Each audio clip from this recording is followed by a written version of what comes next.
Okay, I have 4:15. I'm going to call the meeting to order. Please rise and join me in the Pledge of Allegiance.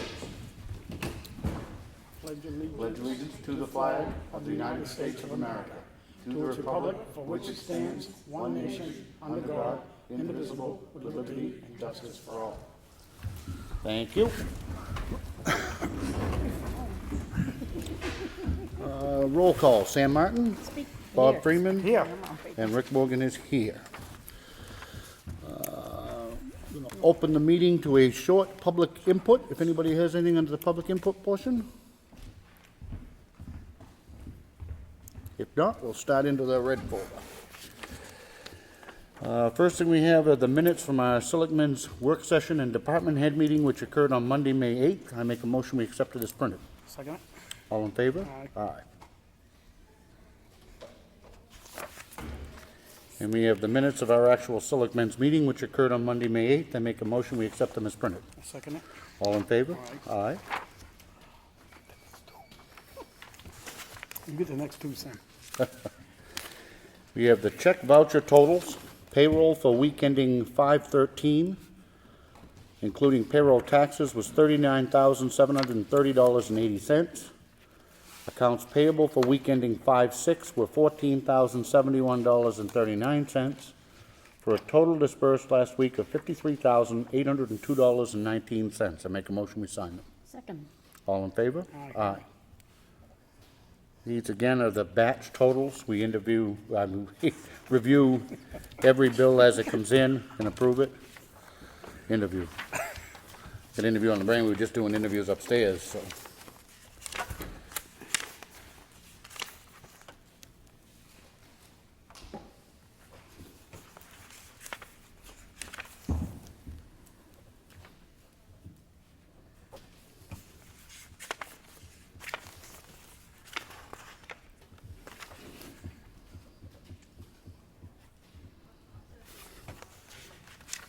I think I got them all. We have a memo from Brad Harriman, reference vibratory roller rental. He reached out to 5 equipment rental companies for quotes for a vibratory roller for 2 months. Milton Cat didn't have anything in our area, but is checking their other sites to see if anything is available. Last year, they were the highest bidder that we received. Beauregard Equipment had nothing available. Ready Equipment in Merida said they'd have a number to me this afternoon for which they haven't received. 2 other quotes were Hertz Rental for $2,000 a month and EW Sleeper for $2,700 per month. Unless Ready Equipment comes in with a low number, I'd like to recommend awarding the rental to Hertz Equipment. I'd like to start rolling with the grading this week as we're finally getting a break in the weather. Brad, how does that compare to what we paid last year? It's within $5. Last year we paid $1,995. Okay. So it's- With that, I'm going to make a motion that we allow Brad to do the rental with Hertz Rental Equipment at the rate of $2,000 per month. Second. Any discussion? All in favor? Aye. Unless Ready Equipment comes in with real cheap numbers tomorrow or something like that, we'll go with that. Yep. Otherwise, we'll revisit it. Okay.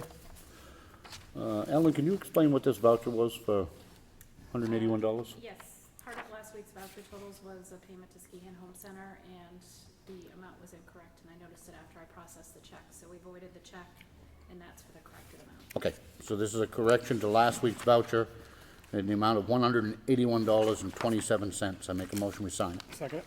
All in favor? Aye.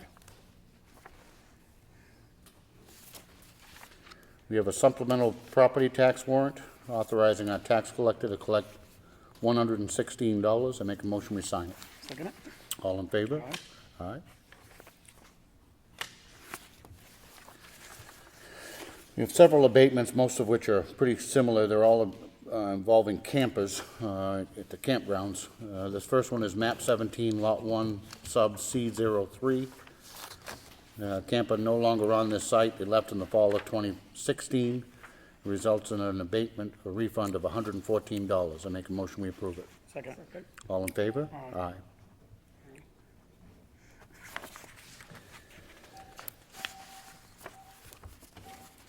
There is an abatement, a request for abatement map 104, lot 14, subdivision 21. Taxpayers requesting abatement because their RV held a valid registration as of 4/1/2016. Due to this, a recreational vehicle is not subject to real estate tax. Our assessor recommends that we deny this abatement. The unit is in fact registered and has not been assessed. The assessment reflects the value of the the deck that is on the site. I make a motion we deny the abatement. Second. All in favor? Aye.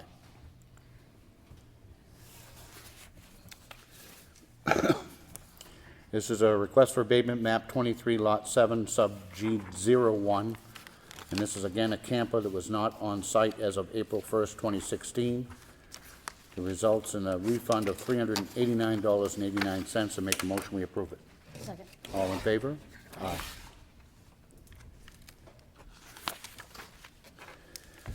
This is one that came back. This is on a request for abatement on map 101, lot 10. This involved billboards. I was concerned that issuing the abatement, the way in which it was worded, would have changed whether or not they were approved signs.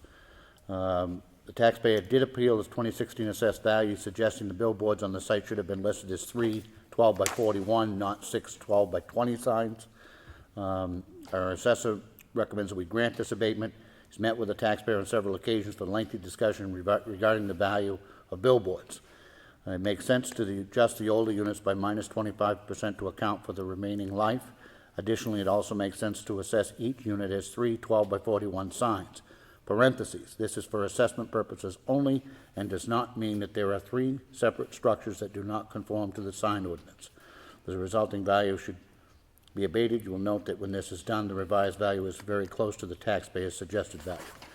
This started off as an assessment of $213,500. The revised assessment is $189,000.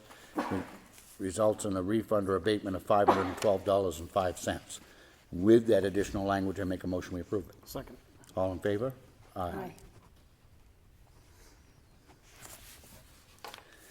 This is a request for abatement. This is map 17, lot 1, sub C11.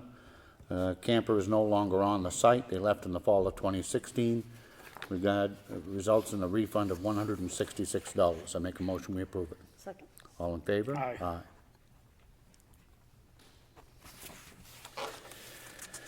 This is a request for abatement, map 17, lot 14, sub P07. Camper is no longer on the site. They left in the fall of 2016. Results in a refund of $2. I make a motion we approve it. Second. All in favor? Aye. We have more than $2 in paperwork. This is a request for abatement, map 104, lot 14, sub 001. Camper is no longer on the site. Results in a refund or abatement of $116. I make a motion we approve it. Second. All in favor? Aye. I think we're coming to the end of those. Hope so. This is a memo from the contract for use of facilities. This is on the Governor Wentworth Food Service is proud sponsor of the summer feeding program.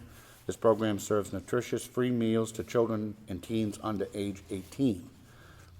We have 2 open sites in your area this summer. The first location is at the Ospey Central School, where they will serve breakfast from 7:45 to 8:15 and lunch from 11 to 11:30. We will also be offering a lunch service at Duncan Lake from 12 to 1. Both sites will serve meals Monday through Friday. We hope to see you at either location. We may have a request for a contract for use of facilities for Duncan Lake Beach. I make a motion we approve it. Second. All in favor? Aye.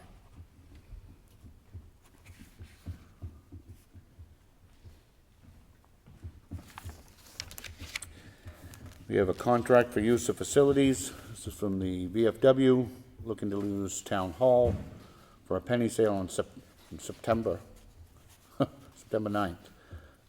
Schedule's been okayed. I make a motion we approve it. Second. All in favor? Aye. Aye.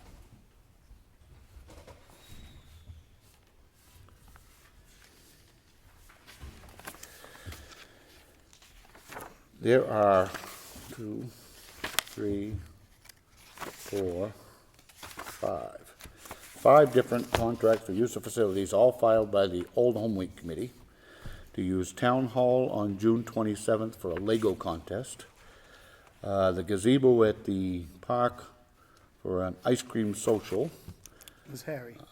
Constitution Park for a riding lawnmower contest in July. A band concert on June 27th in Constitution Park, and fireworks and food on July 4th.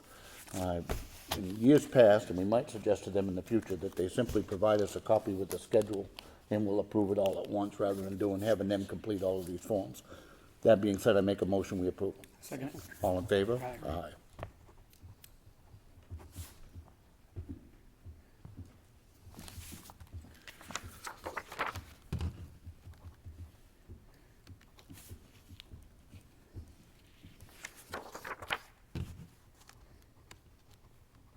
Besides, it'll save me from getting writer's cramp.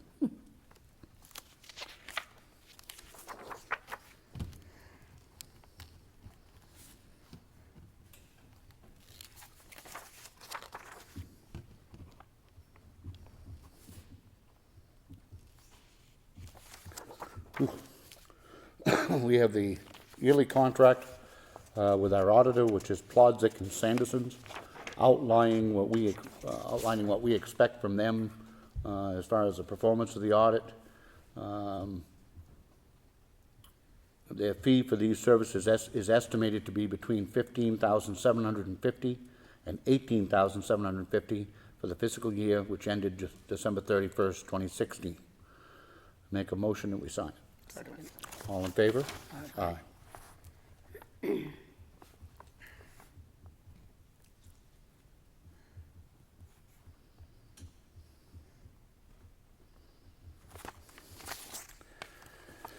We have a petition and poll license. If several of them. No, it's just All one. these is yours, buddy. It's for a pole to be installed on Granite Road. I make a motion, we approve it. Second it. All in favor? Aye.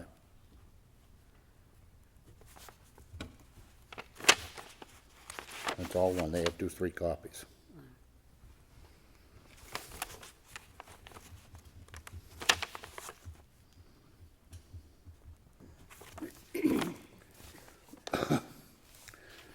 We have a sign permit, application for sign permit from Kevin's Discount Center. It's on Route 16 in West Ossipee. There's somewhat of a lengthy letter here. It is for a sign which is similar to the ones that are currently at Subway Green Mountain. and Green Mountain Furniture. There is debate about whether or not those signs meet the spirit of our current ordinance. However, both of those are permitted signs. One of the concerns that's been raised is the frequency on these electronic signs, the frequency by which they change messages, and whether or not that will be a distraction for cars. I would note that in this permit, that they'll maintain a minimum display time of at least 15 seconds per advertisement, so that it could not become a distraction to motorists. Any time less than 15 seconds does not provide any advertising advantage for their business. Most displays would be displayed longer to promote promote a promotion or public notice. Jim, I know you have some feelings on this. Do you want to? I'm opposed to it, and I read the ordinance entirely different than you do. It says no motion, and there should be no motion of any kind. I think these signs are terrible, and I just think it takes away from the area, the ruralness of the area. They're super bright, they are distracting, and I will vote against that. Okay.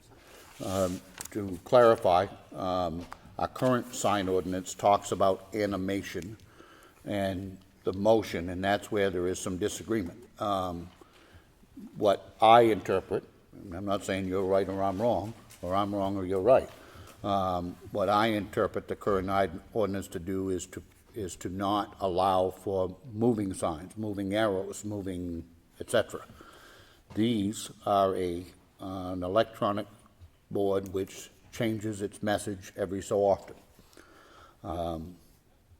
And I know we have some disagreement on that. Well, if it's gonna do that, maybe we could make them change it just once every 24 hours then, so it's not continually changing.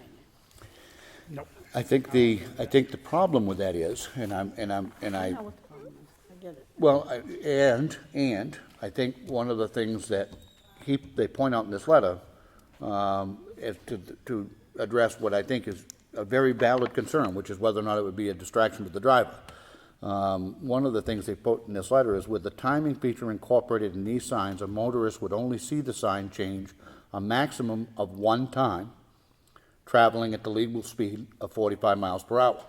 A motorist would have traveled 990 feet in 15 seconds when driving at 45 miles per hour. For example, a motorist traveling north at Napa could notice a sign change there, but the sign would not change again until they had more than passed M&V Convenience, with a display time setting of no less than 15 seconds. So, to me, that's where the happy medium falls in. And given that we've already permitted, I think, the same sign at Green Mountain Furniture and at Subway, I think we're on shaky ground to turn around and deny it to this business. That being said, we are all in agreement that our sign ordinance, which we've talked about but is somehow kept getting pushed to the back burner, does have to be revisited. But until that happens, on this one, I'm going to make a motion that we approve the sign permit as proposed by Kevin's Discount, with the stipulation that they have offered that the changing message would only be changed a maximum of once every 15 seconds. I'll second it. Any more discussion? All in favor? Aye. Aye. All opposed? Opposed. Okay.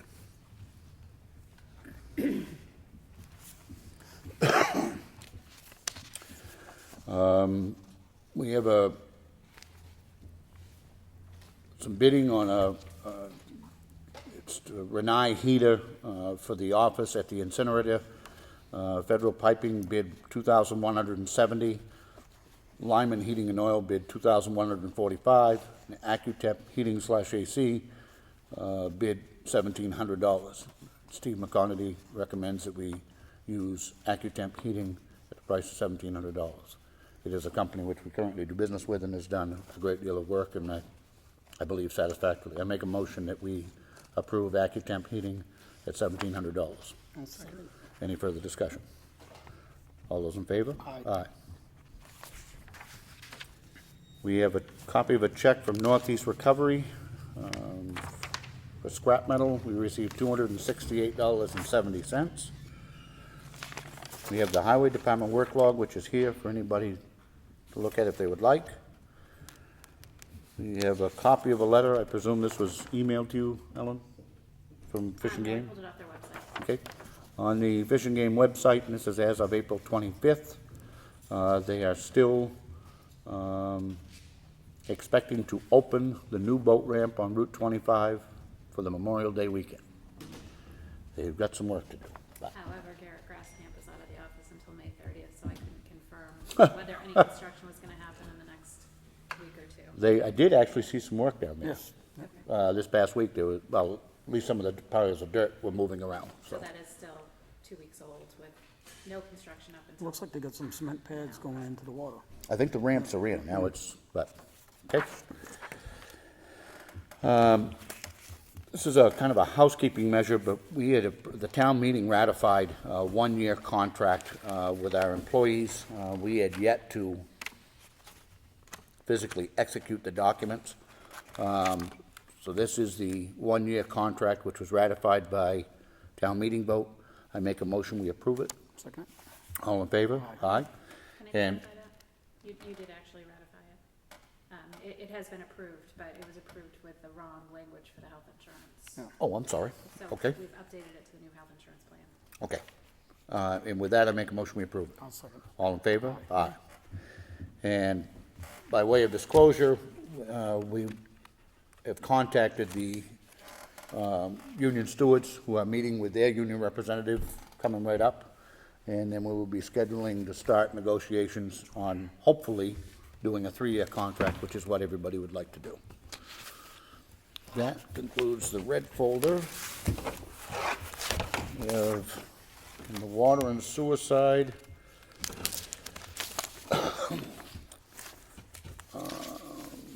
their basic check voucher totals for week ending May 12th was $3,931.25. I make a motion, we approve it. Second. All in favor? Aye. And that concludes the red folder. Anything new on 28-171, Brad? No, nothing from what I reported last week there, was the last update we had on that. Okay. Anything on intersection of 16 and 25 and 28 or anything? No. Okay. Covered bridge. Over Bridge, I did reach out to Sean James, he got back to me this morning.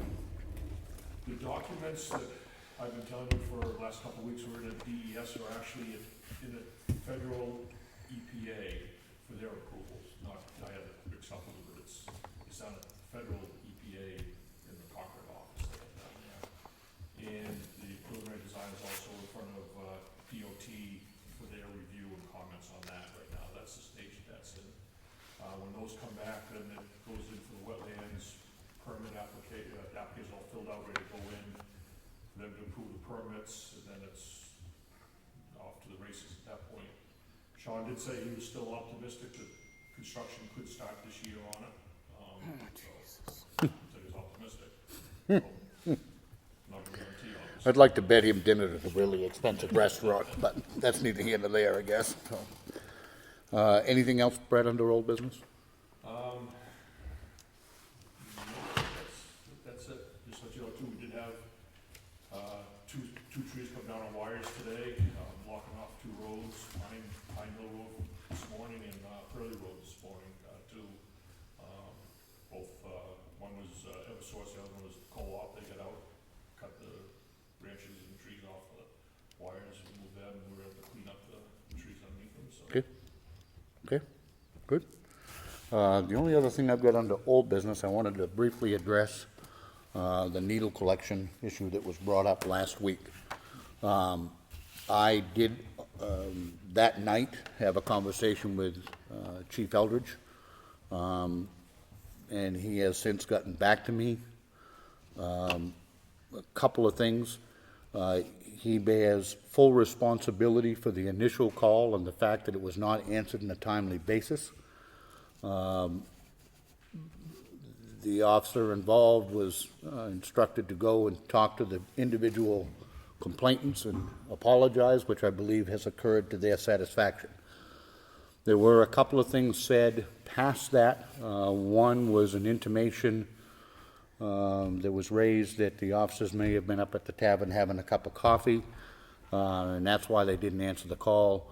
That turned out to not be true at all. They were actually at the tavern effecting an arrest of a disorderly person. The person at the tavern who appreciated their efforts brought them out a coffee, which was sitting on the hood of the cruiser, and I can understand why somebody surmised that, but that was not the case. But I do want it clear that the chief has assured me, and I am very confident that that will not happen again as far as the needles not being collected in a timely manner. I want to renew my plea to anybody who should see a hypodermic needle on the ground, no matter where they are, that they should, one, stay away from it, and two, notify the police department, and I am confident that it will be collected in a timely manner and made safe. I know, Ed, you've had some experience and some talk about this. In some of the more urban areas, it's something that EMS is doing. That's not really as much of an option for us. So our law enforcement agency is going to bear the brunt of the responsibility for collecting that. The majority of our EMS are volunteers, and it makes very little sense to try to have them be the primary on that here. But anything you want to add to that, Ed, or no? No, I just wanted to make sure that there was a process I that people could follow. couldn't agree more. So the process here will be that if you see them, please do not touch them and call either 911 or the business line. One of the other things that was pointed out in last week's complaint, if you will, the office, our actual police station, has somebody guaranteed to be there only Monday through Friday during business hours, and that's the secretary receptionist. We have a total of 9 police officers, so they may or may not be out on calls and therefore not at that building. Julie, actually, I was just updating them on the whole thing with the needles, That's so. why I came to speak to you, if you don't mind. Not at all. I don't know what was said or what wasn't said, but over the past several days, I have had the opportunity to, I guess you say, investigate things on my own. I did go to the Carroll County Sheriff's Department and speak to Dominic Riccardi. He just wants to point fingers at OPD, unfortunately. I met with him early Thursday morning, Wednesday morning, maybe it was Wednesday morning. Anyway, later on in the afternoon, I sat down and had quite the conversation with Chief Eldridge. Not that I condone the situation that happened, but I 100% completely understand why things fell into place the way that they did. There was a huge communication breakdown, not just between the police officers, but between the Carroll County Sheriff's Department and Ospey Police Force, which Ospey Police Force, one of the calls didn't come through, another one was misinterpreted. There were only 2 officers on, and they did have quite the busy night. Not that I make excuses, No. but it was explained to me. Could see how it happened. Yeah. One of the things that she's alluding to, and I was trying to clean up this, the chief accepted full responsibility for the untimeliness of it not being answered, and I believe he's taken steps to make sure that doesn't happen again. As to the communication with the sheriff's department, one of the things that was happening is the dispatcher was choosing to convey the messages by text message rather than by radio call. With the radio, obviously, when they give you a call, you answer it, you know they got it. There was a breakdown in that, and that, I'm told, has now been stopped. Yes, There will there be are. no more text messages sent for calls. Probably shouldn't have been done in the beginning, but it will not happen now, which again, I think helps to solve the problem. I was simply more than anything reiterating that if somebody sees them, to please don't touch them, and please call the police department, and I am confident that they will be responded to in a timely manner. I highly doubt anything like this will ever happen again. The other thing is a lot of times everybody knows that our police department can be very busy. These guys are awesome with the job they do, and I'm sure that if they weren't, they would have been right there. The second thing is, if the police department is tied up, the fire department does have the equipment to go out and pick stuff like that up. They are very professional, they know how to do it, they have the equipment to dispose of it. And when they're busy, they can always count on the fire department, we'll go out and do that if that happens. I do just want to explain, the officer that was involved in this personally came up to me and spoke to me one-on-one, and I got to meet him. Never met him before. I'm very glad that he did come out. And some of the comments that I made, like, oh, if you have time to pick up a cup of coffee, you have time to pick needles up off the street. Well, I guess it's all about perception and how I felt that night after going through all of this. Of course, I'm going to be very, very judgmental. Well, here he was on a call somewhere else, and a person at that establishment did come out and offered him a cup of coffee while he waited for a certain situation to just kind of happen. And here I am saying, well, if you have time to do this, and it was my perception at the time, but after talking to this officer and him explaining to me, I mean, this officer 100% said, I cannot point fingers at anybody else. I will not point the fingers at anybody else. I got the call. I let it go, but I want to tell you what happened. And I give kudos. Good. Kudos for him coming up and speaking to me personally, and for Jimmy Eldridge sitting down and taking the time to actually explain in Yep. detail about everything Yep. that had occurred, and And they completely understood the perception. I mean, it's something, quite frankly, that, having been there, that they deal with on a regular basis. They understood it, it's not personal. I would say to anybody who has any complaint or any concern about the police department, start with the chief. I think, as you were, I think you'll be quite impressed with his ability to answer your concerns. If it doesn't, then by all means come here. But I understand why you're upset. It was very useful. It has brought to the forefront an issue which is very important. And we need, and I believe, we have a system in place to collect that. Because now that the snow's gone, I'm afraid there's a lot of them out there. I'm afraid we might cringe if we knew how many of them are out there. And I do want to say that I did read the article in the Carroll County Independent on Thursday. You know, if I sat here and said that the Ospey Police Department were the only people that I was upset with, I don't think that those words came out of my mouth, but basically that was the perception of the article. There were 2 other agencies that were involved that I mentioned the names of, and I did go and speak to, I didn't go to the state troopers because of how they handled it. But let me tell you, out of the Carroll County Sheriff's Department and from Ospey PD, let me tell you, Chief Eldridge, kudos to everybody on the police force. I don't downplay anything that they do, and I'm thankful for what they do for the community. Unfortunately, this was just one event. And it happens. That happened and occurred, and And it it was brought happens. to light, not in the best way. But talking to them, I think I'm appeased with the answers that I got and understanding as to why it happened the way it did. And I know that it'll never happen again. No, I appreciate you coming back in to revisit it, because as you also know, sometimes we throw stuff out there and it goes into the public, like the Independent article, and they attach and they hurt. And I think that, you know, upon further, it's been repaired, and I thank you for that. Not a problem. Anything else under old business?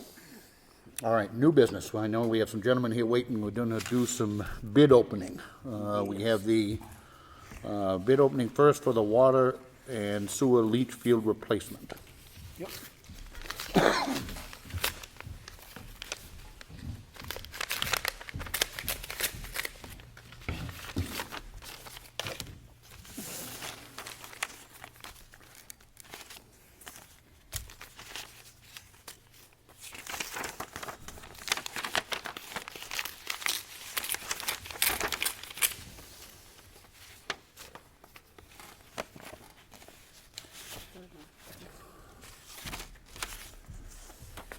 Previous work history.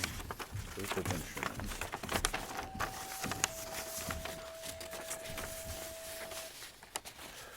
The first is from G.W. Brooks and Sons. And the amount of the bid is $71,295 even.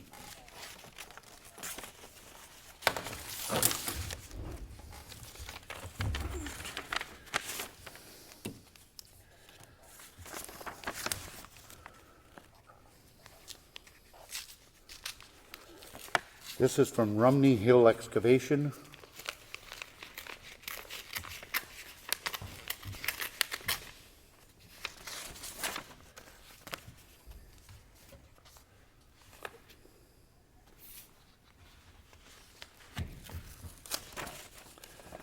I'm trying to find an amount.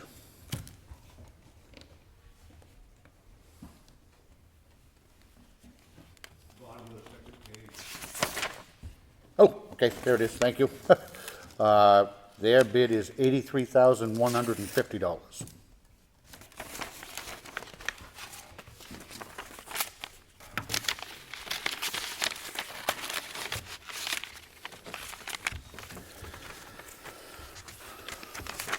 Lastly, we have from One more. oops, I'm sorry. This one's from Evans Brothers. And their bid is $39,750.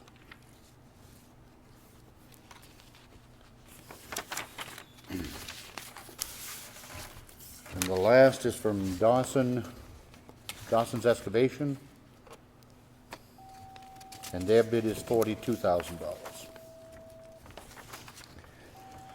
What I'd like to do is to have these bids be reviewed by Bo and Brad and come back with us next week with a comparison and a recommendation, if that's all right.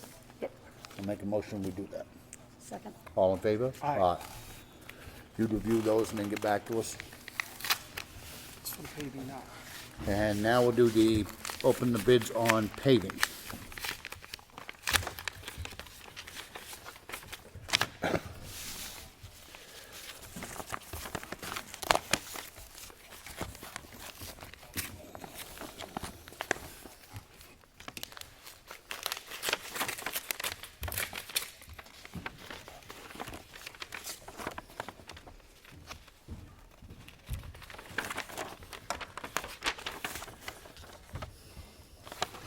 First one is from R&D Paving.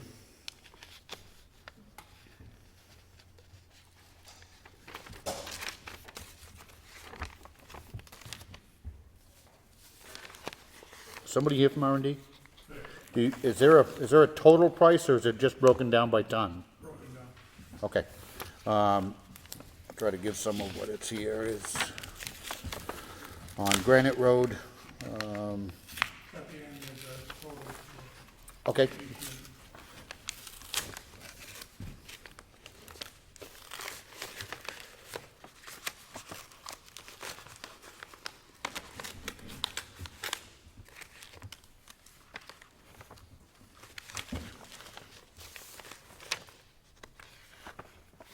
All right, Granite Road, to grind 1,450 square yards, 160 tons of base pavement, 500 tons of shim pave, and grind 2 joints. Circuit Road, grind, yep, You have per square yard, per ton, down at the bottom of the second page.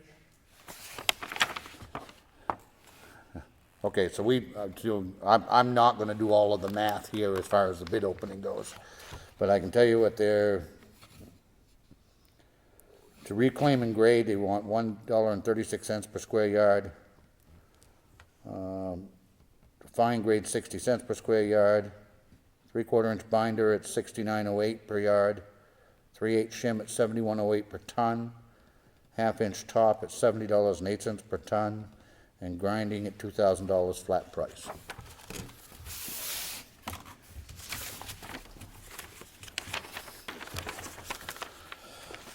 Second is F.R. Carroll.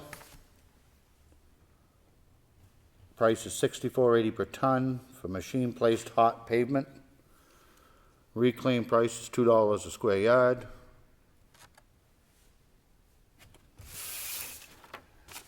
And third is Pike Industries. Reclaiming 5 and fine grade, 10,100. Cold plane small virgin joints, $2,500. Machine pave, 3,035 tons at $206,380. Hand paved 35 tons at $150 is $5,250. They've given a total bid price of $224,230. Brad, does your bid requirements or bid specs on that require a single total price? In the future, would you add that? Yeah, usually because the tonnages change when you actually go out and actually do the paving. I'm not suggesting it doesn't, but it just becomes very confusing, and I don't want this gentleman's bid and the second one become very confusing, because I'm gonna sit here and just trying to figure out how much per ton that ends up being.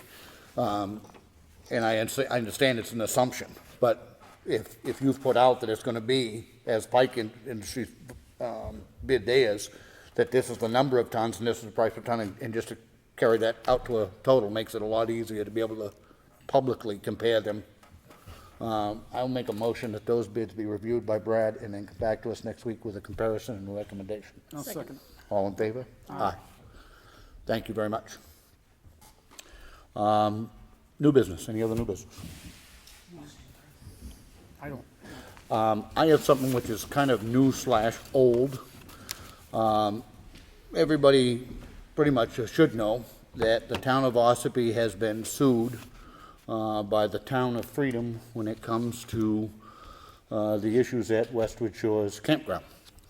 That is winding its way through and has been back and forth and may end up going even further, I don't know.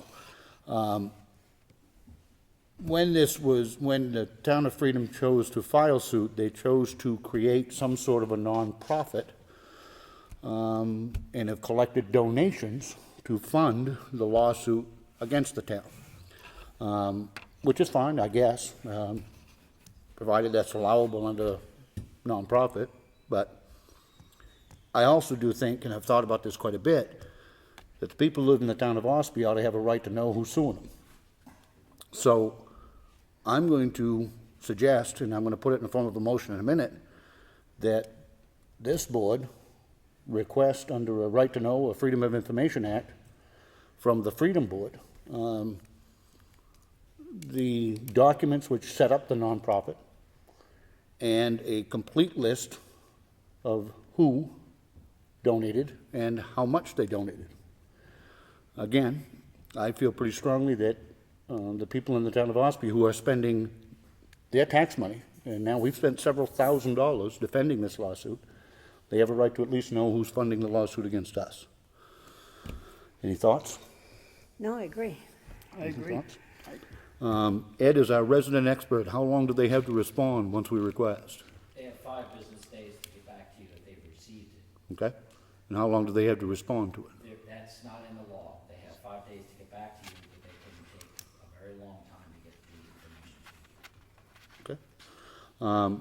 I'm going to make a motion that our town administrator send a letter to the Freedom Board of Selectmen requesting documents relating to the setting up of the nonprofit and a list of the donors and the amounts that they donated. I would ask that the town administrator include in there that we fully anticipate they're complying with the right to know law In a timely manner. in a timely manner and anticipate that they will respond to the request in a timely manner. Anything you want to add to that? I don't. Is there a second? Second. Second. All in favor? Aye. Thank you. Other new business? Well, Wednesday night, we're planning on flushing hydrants Wednesday night? overnight in this time. Okay, Hopefully we won't get quite so many complaints of no water. okay. And Thursday morning, then people should expect a little rush to come out of their, Yeah, it's a already little, on the website and in the paper. Yep. We're gonna be out there in the middle of the night doing it. We're gonna Okay. start like 8, 9 o'clock at night, probably work right through the night. Okay. Get it done. but people should not be surprised if they have some rust and whatnot in the water first thing in the morning, then when they get up. Okay? Anything else under new business? Ed, Comment or new business? public comment, sure. What I would do, guys, for 91A is I would send it through your counsel, your attorney, because you're starting a process here that's gonna, I see a problem with how they're gonna have to respond to it. First nonprofit, it's not a municipal or a town government agency, so you're Well- most likely gonna hear that I'm just saying, if you do it through the attorney, he can probably write the 91A request very specific. If you just put a blanket 91A request, they may kind of have a little wiggle room. It might be better Okay. if he formulates. the On the issue, and I thought about this, because it is not, though, a normal nonprofit. It's not just, it was created by the Board of Selectmen pursuant to a vote that they made, which I think then makes it subject to a 91A request. They set up a nonprofit for people to be, they, meaning the Freedom Board of Selectmen, set up a nonprofit to fund the attorney and file suit against the town of Ossipee. So private funds are going into a governmental agency to sue another town? Seems like that to me. Seems like to me. Just on a side comment about towns and people suing each other every 5 minutes, as we all know, the people that seem to make out are the attorneys. That's a fact. And this is just something, I don't know how I remain hopeful with everything I see in my life so far, But it would be good in the future sometime that towns and individuals could have some type of an arbitrator. Go through an arbitrator first. We tried to do this on the delegation, where if there's some problem somebody's having, the delegation could create a committee to investigate things. And that could be a segue to possibly, you know, stop all these lawsuits. I mean, because this is gonna cost even more money now. And it would be good if everybody could sit down and say, listen, maybe we could do something different. Instead of just going right to the attorney. But I could not disagree, disagree less. I agree with all of that. I think it is an unfortunate sign of where we are. Was I disappointed that the town of Freedom sued the town of Ospey? Absolutely, I am. I think there's a great deal of hypocrisy when a town who has done much more development on Ospey Lake than Ospey ever thought of doing does what it's doing. The town of Tamworth filing to become an abutter on this gas station project in West Ospey, when, as was pointed out by the developer, if this project was just 412 feet to the north, it would be in the town of Tamworth and have zero review. They don't have zoning, and they don't have a groundwater protection ordinance at all, and yet they want to come across the border and tell Ospey what to do. There is a hypocrisy there that's hard to pass the smell Not be test. happening. So, next subject. Yes, sir. Thursday is our next House session day. I'm gonna actually have to be asked to vote on authorizing, I think it was $33 million more. This is a special election, a special voting day that we were supposed to meet later on. Because the State Health and Human Services Department is gonna, if we don't give them $33 million in their budget, they're gonna go critical and have a cash flow issue. We've been struggling with their budget for years now. It just keeps going up, like exponentially every single year. I mean, you've heard of the Bureau of Elderly and Adult Services line item in the county budget that you pay. That goes up hundreds of thousands of dollars every year. This year alone, our Carroll County apportionment of that Health and Human Services bill, the Bureau of Elderly and Adult Services, is now approaching $5 million, and this is for Carroll County. For the other counties, it's a lot more. I'm not voting yes to give them $33 million if there is not an amendment put in to do some type of an audit, performance audit, or some type of an agreement that they're gonna somehow restructure, change, or explain why. Their budget sheets, we give them so much, and then they just go, it just goes way over it. So this It is is- serious, because we have an aging population in the state. But I believe that they have to absolutely prove to the taxpayers that that's how much money they need. Why did it jump 33 million? Why are they cash critical? I mean, something's not happening.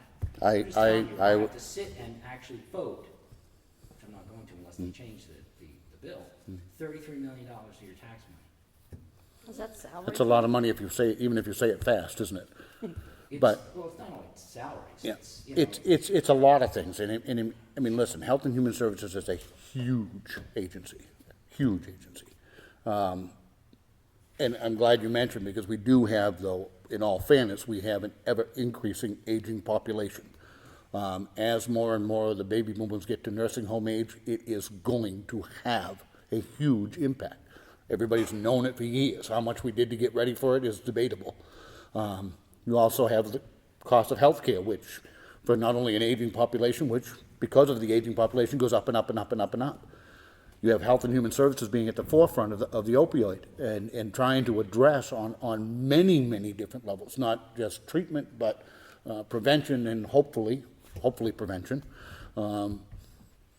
It honestly doesn't surprise me that their budget's going up that much, albeit I absolutely agree that you should be getting some accountability as to why it's going up at the rate that it's going up, and they've got to have some numbers to support that. But have some type it of is an aging population, which is getting more and more and more expensive to treat.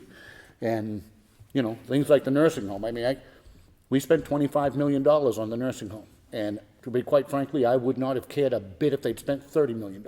Those people have earned the right to have a decent place to live out their final years, and I'm terribly glad they built it. I quite frankly thought they should have done that before they did the $8 million addition to the jail. But that's neither here nor there. It's different times, but. Now, finally, the needle issue. We never know, or we never have any indications on if we're going in the right direction with this drug war. If there was a way, and I'm sure when needles are found, someone is writing or reporting where it's found, that information's gotta be somewhere. It would be a good idea, I would think, to get that information and put it out, maybe on a map, or a working map, so you can see where, because where they get thrown out is where the problems are. So if we are doing better at solving the addiction problem, then those needles should start to diminish, and that could give us an indicator that we're going in the right direction. Because if we just keep finding more and more and more, we're doing something wrong. So I would think that we could get that information somewhere, I'm sure with the sheriff or someone, and put it together. And I think Manchester does something similar. If you go to Google, you can actually see where there's been a death from a heroin overdose. They actually have it on Google Maps. So if they have that, I'm wondering if they either already have or we should start doing the needle, at least with areas that don't have a huge amount of overdoses. Yeah. I can tell you that a part of the conversation that I had with the chief was on that very issue. They are very much aware and have actually already seen a correlation between where they're collecting needles and the proximity to houses where they know they have a problem. So that is being collected, it is being tracked. Again, having been involved in that business for a long, long time, I can tell you that your local PD is very much aware of every drug house that we have. It's gaining the information that's necessary to act on it. They have, I'm sure many of the towns that you cover, town of Ospey has been participating in the Operation Granite Hammer, where they're doing concentrated patrols in and around those houses that they know there is a problem at. And part of the reason they have identified that is because of the needle collection in the area, et cetera, et cetera. So locally, they are tracking it, and they are very much aware of that correlation. Some of the more transient locations, and the ones that I think people need to be very cautious of at this point, is most anywhere where there's a pull-off area on any of the back roads, where there's a place where somebody can go and not be seen. It's those types of areas that I'm more worried about somebody having an inadvertent encounter with an infected needle. But they are aware of it. Well, you'll hear me say this often, we will never arrest our way out of this situation. Never. And just for the record, the Granite Hammer funding, a group of people in the legislature tried to get at least half of that money and give it to addiction services, and it was pushed to put it all to law enforcement. And that, I don't think that was the right thing to do, but it was done. I agree, and if you ask, I'm not talking about the big city chiefs, but if you ask the rank and file police officer, they will agree with you. They cannot, nor have they ever been able to arrest their way out of this. It has got to be, I believe, equal parts of prevention, enforcement, and treatment. And anytime any one of those three are lacking, you're not only not making progress, you may in fact be stepping back. It's got to be equal parts, and it's not right now. We're doing better on treatment, okay on enforcement. Name me a prevention program that's being done in our high school right now. Well, apparently that's what I asked, and I found out there is one. Now, how effective it is, I can't vouch for that, but they're trying whatever they can do, that's what they said. But I also have it. Watching the meetings you recorded a year ago, it was a pretty sad set of statements that were made. by the members of our school board. Just saying. And they'll tell you, does anybody go to their meetings?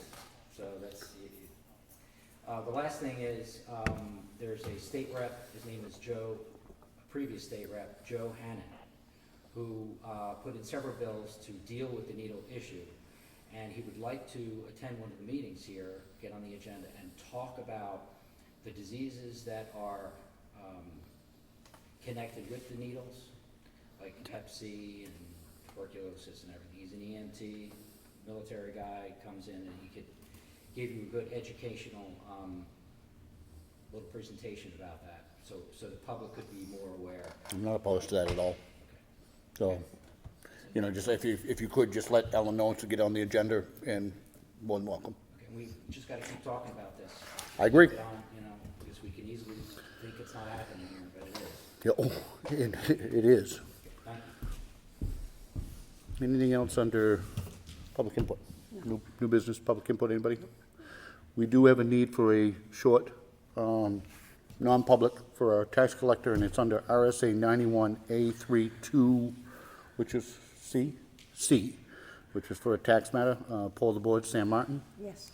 Yes. And Rick Morgan, yes. We will be back as soon as we can.